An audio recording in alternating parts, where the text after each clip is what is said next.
My dear brothers and sisters, ஆசி பாட்காஸ்டை கேட்டுக்கொண்டிருக்கக்கூடிய சகோதர சகோதரிகளே, நீங்களும் உங்கள் குடும்ப உறுப்பினர்களும் எல்லா வளமும் பெற இந்த சூப்பர் நேச்சுரல் ஃபோர்ஸ், இயற்கை என்ற பேராற்றல் உங்களுக்கு எல்லா வகையிலும் வெற்றியை ஏற்படுத்த வேண்டும் என்று வேண்டிக்கொண்டு, கிளாரிட்டி என்பதை குறித்து நாம் இன்று சிந்திக்க இருக்கின்றோம்.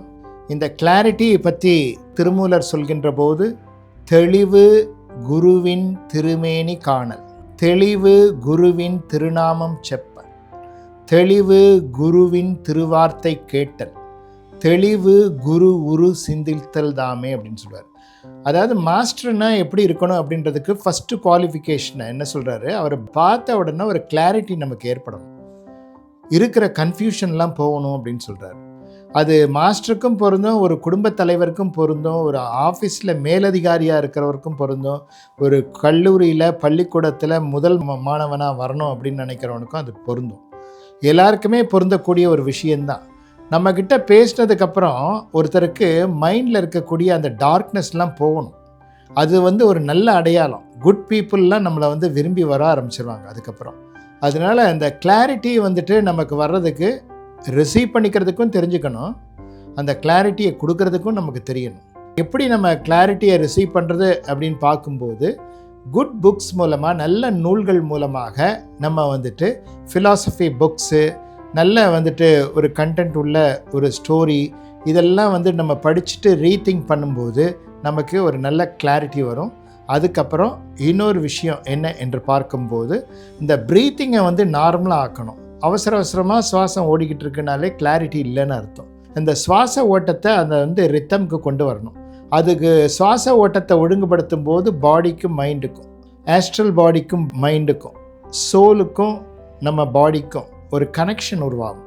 அது கிளாரிட்டியை டெவலப் பண்ணும். அதனால் நம்ம என்ன பண்ணணும் அப்படின்னு பார்க்கும்போது, தூங்கி எந்திரிச்ச உடனே நம்ம ஃபஸ்ட்டு நேவலில் ஒரு கையையும் லெஃப்ட் ஹேண்டையும் ரைட் ஹேண்டில் மிடில் ஆஃப் த செஸ்ட்லேயும் வச்சுட்டு நல்லா மூச்சை இழுத்து விடணும். மூச்சை இழுத்து விட்டுட்டு வாய் விட்டு சொல்லணும், எனக்கு நாளுக்கு நாள் ஃபோக்கஸ் அதிகமாகிட்டே வருது, நான் கிளாரிட்டியோடு இருக்கிறேன், எனக்கு கம்யூனிகேஷன் ஸ்கில் ஜாஸ்தியாகுது, என்னுடைய மெமரி அதிகமாகுது, இப்படிலாம் வாய் விட்டு சொல்லணும். அப்படி சொல்லிவிட்டு அதுக்கப்புறம் நம்ம கொஞ்சம் சில பயிற்சியெல்லாம் பண்ணிவிட்டு என்ன பண்ணணும், ஒரு புக்ஸை ஒரு 10 நிமிஷம் ஏதாவது ஒரு புக்ஸை பார்க்கணும், நல்ல ஃபிலாசபி புக்ஸ்.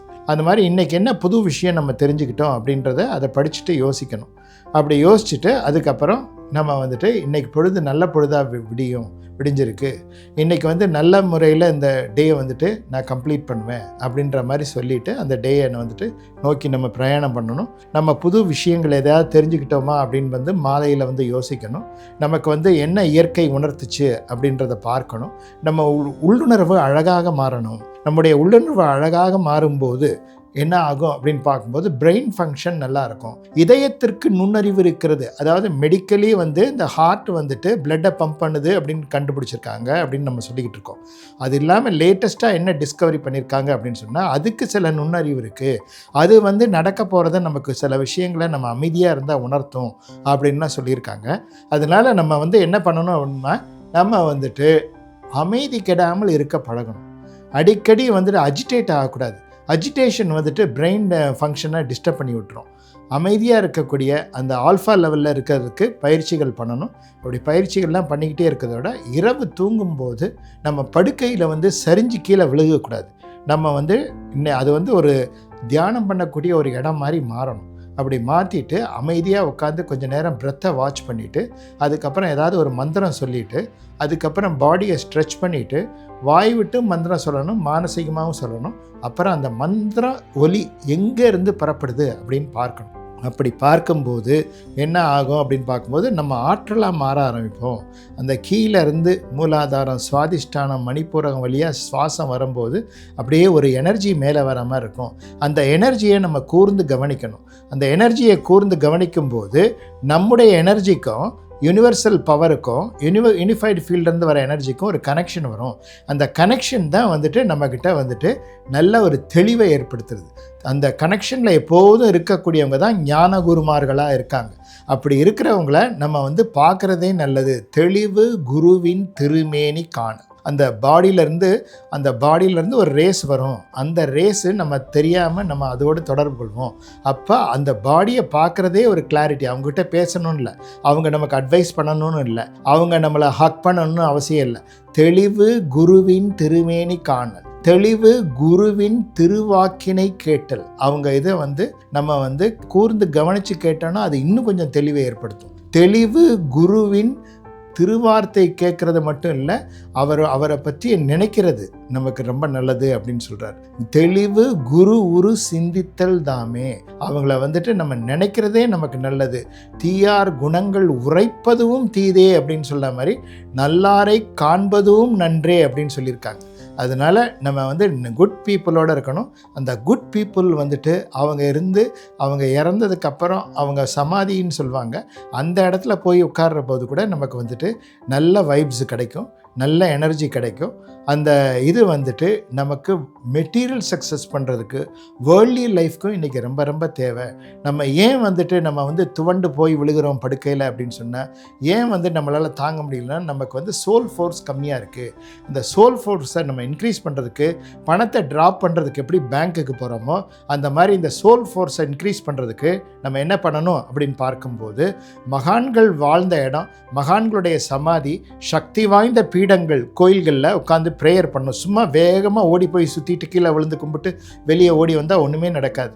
நம்ம உட்காந்து விசாரம் பண்ணணும், அந்த இடத்துல உட்காந்து ப்ரே பண்ணணும். என்னுடைய ஸ்ட்ரென்த் என்ன, என்னுடைய வீக்னஸ் என்ன, வீக்னஸை எப்படி ஸ்ட்ரென்த்தாக கன்வெர்ட் பண்ணுறது அப்படின்றத பார்க்கணும். காம சக்தியை எப்படி ஞான சக்தியாக மடைமாற்றம் பண்ணி மேலே கொண்டு போகிறது அப்படின்லாம் யோசிக்க யோசிக்க அந்த ஹையர் எனர்ஜி ஹையர் செல்ஃபோடு நமக்கு கனெக்ஷனை ஏற்படுத்தி நமக்கு நல்ல ஒரு வாழ்க்கையில் ஒரு பாடத்தை நடத்த ஆரம்பிக்கும். அந்த பிரபஞ்சம் பாடத்தை நடத்தி கொண்டே இருக்கிறது. அதை கேட்பதற்கான உட்செவி திறக்காமல் இருக்கிறது. நமக்குள்ள உட்செவி திறக்கணும். அந்த இன்னர் ஐ ஓப்பன் ஆகாமல் இருக்குது. அந்த இன்னர் ஐ ஓப்பன் ஆகணும். அப்போ நமக்கு எல்லாமே புரிய ஆரம்பிக்கும். அப்போ வர்றது தான் அந்த தெளிவு. அது புக்கு படிக்கிறதால வராது, அது புக்கும் படிக்கணும். ஆனால் அந்த பிரபஞ்சம் நடத்துகிற பாடத்தை கேட்கும்போது தான் நம்ம ஹையர் லெவல் ஆஃப் கான்ஷியஸ்க்கு போவோம். அப்போ தான் அந்த திருமூலர் சொல்லக்கூடிய அந்த அவர் மேனியை பார்த்தாலே தெளிவு ஏற்படும் சொல்கிறார் இல்லையா, அந்த மாதிரி ஒரு தெளிவு நம்மளை பார்க்குறவங்களுக்கு, நம்மளோட தொடர்பு கொள்கிறவங்களுக்கு ஏற்படும். நம்மளும் மற்றவங்களை மதிக்கவும் நேசிக்கவும் பழகணும். மற்றவங்க கிட்ட இருந்து வரதையும் நமக்கே எல்லாம் தெரியுன்ற மமதையில் இருக்கக்கூடாது. மற்றவங்க கிட்ட இருந்து வர கருத்து, சின்ன குழந்தைங்க தத்த காப்பத்துக்கான ஏதாவது பேசும்போது அதில் ஏதாவது உண்மை இருக்கா அப்படின்னு பார்க்கக்கூடிய அந்த பார்வையை வரணும். ஏன்னா எல்லா இடத்துலையும் பிரம்மம் இருக்குது, எல்லா ஜீவன்களிடத்துலையும் இருக்குது. அதனால் அந்த தெளிவை நம்ம வளர்த்து கொள்ளும்போது பிரெயின் பவர் யாருக்கு இன்க்ரீஸ் ஆகிக்கிட்டே வருதோ அவங்களுக்கு எதையுமே சாதிக்க முடியுன்ற நம்பிக்கை வந்துடும். அந்த நம்பிக்கை தான் இன்றைக்கி ரொம்ப ரொம்ப தேவைப்படுகிறது இளைஞர்களுக்கு. அந்த நம்பிக்கை குறைவாக இருப்பதனால தான் இந்த இளைஞர்கள் வாழ்க்கையை முடிச்சுக்கொள்ளலாம் அப்படின்லாம் அவசர முடிவெல்லாம் எடுக்கிறாங்க. நம்ம பிரெயின் பவரை இன்க்ரீஸ் பண்ணிக்கிட்டே போகணும். கிளாரிட்டியை must have possessed that clarity. அந்த பியூர் நாலேஜ் நமக்கு வரணும். அதுக்கு பிரபஞ்சத்தை நினச்சி நம்ம ப்ரே பண்ணுவோம்னு சொல்லிக்கிட்டு அப்படி ப்ரே பண்ணி இன்ஆக்டிவாக இருக்க செல்ஸ் எல்லாம் ஆக்டிவ் ஆக்கி நம்ம ரொம்ப பவர்ஃபுல் பர்சனாலிட்டியாக மாறி beyond our expectation we can achieve my dear brothers and sisters. நம்முடைய கற்பனைக்கு அப்பாற்பட்ட ஒரு பிரம்மாண்ட வளர்ச்சி நமக்கு காத்து கொண்டிருக்கிறது. இயற்கை என்ற பேராற்றல் உதவ தயாராக இருக்குது. நம்ம கிளாரிட்டியை எல்லோரும் டெவலப் பண்ணிக்கணும்.